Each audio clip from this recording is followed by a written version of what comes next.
Hindi pa man sumisikat ang araw, pumapasada na ang 39 anyos na si Vicente, driver ng isang pampasaherong van.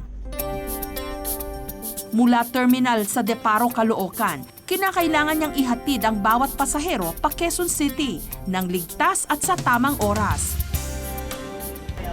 20 po, may bababa. Wala, sa kanto. Okay, Ben. Sir, salamat po. 15 taon nang humahawak ng manibela si Vicente.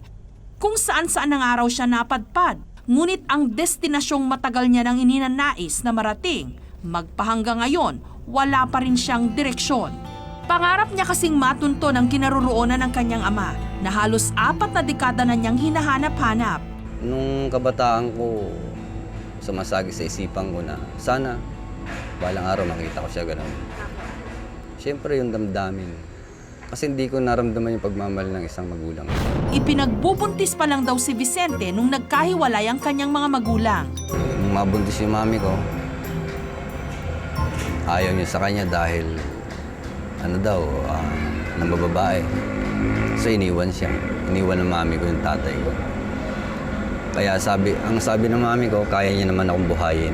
Dahil dito, iniluwal si Vicente sa mundo na walang kinikilalang ama. Lumaki at nagkaisip si Vicente na tila ba walang gumagabay sa kanya. Nung kabataan ko, naranasan ko din lahat halos ng kalokohan. Pero meron akong isang salita na balang araw magkaasawa ako. Kailangan magbago.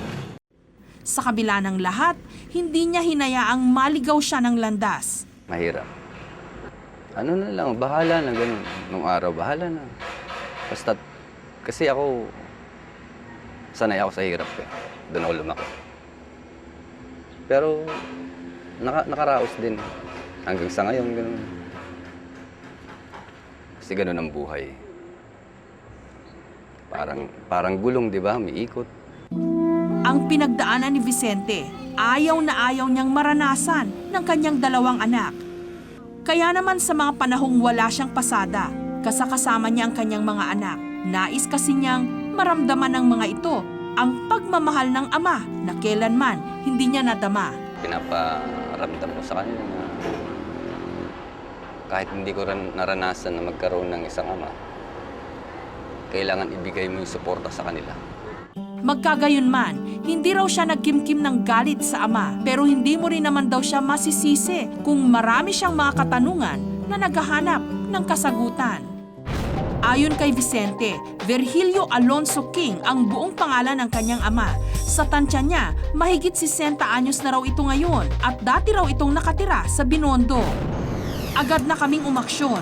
Tutuntunin namin ang daan patungo sa matagal ng pinananabikang ama ni Vicente. Hawak ang ibinigay niyang mga impormasyon. Dinala kami ng aming pananaliksik dito sa Imus, Cavite. Base kasi sa COMELEC, may nagngangalang Virgilio Alonso King na nakarehistro rito. Sinimulan na naming umikot at magtanong-tanong.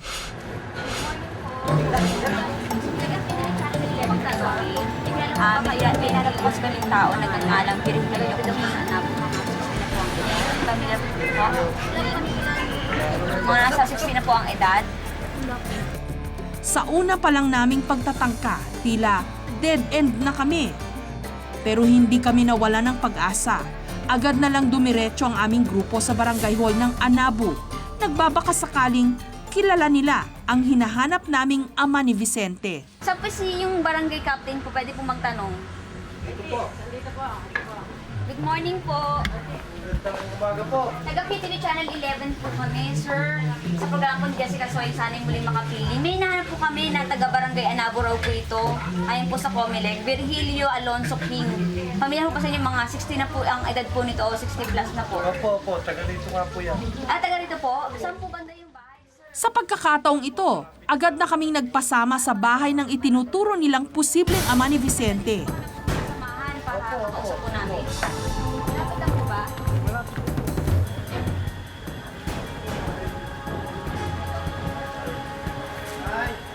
Morning po. Si Ma'am Virgilio Alonso King? Opo. Sir, may kaya ba kayong Vicente Carol po. Carol yun. Opo. Kilala ko yung nanay. Sino po yun? Nanay. Meron po ba kayong anak po doon? Oo. Meron po kayo. Mga ilang taon na po kaya yun? Hindi ko alam eh. Katansya niyo po. Hindi ko alam dahil mahina ng memorya. Dito na namin nakumpirma ang itinuro ng mga taga-barangay ang hinahanap na ama ni Vicente. 15 anyos pa lang daw si Mang Virgilio noon nung nakilala niya ang ina ni Vicente. Lumalabas ako gabi-gabi. Nakilala ko yan. Nung una, yung asawa ko niya, nakilala ko. Nung una, maraming lumiligaw kasi dyan eh.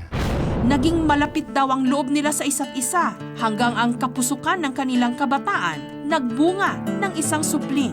Yun na nga, si Vicente. Pasyal dito, pasyal doon, hanggang sa matukso ka. Pero kinalaunan, sa hiwalayan din na uwi ang kanilang matamis na pagsasama. Pagkatapos nung hindi na kami nagkita. Kasi ang ano ko sa buhay ko, wala akong trabaho, magsasama kami. Hindi maganda eh. Aminado si Mang Virgilio, malaki ang pagkukulang at pagkakamali niya sa mga nangyari. Naging marupok daw siya noon at madaling nadala ng tukso. Nawala sa isip ko, parang siyempre puro saya kasi. Marami ko asawa, marami ko naging babae. Hindi ko naisip sa buhay na lahat pala ng bagay may katapusan.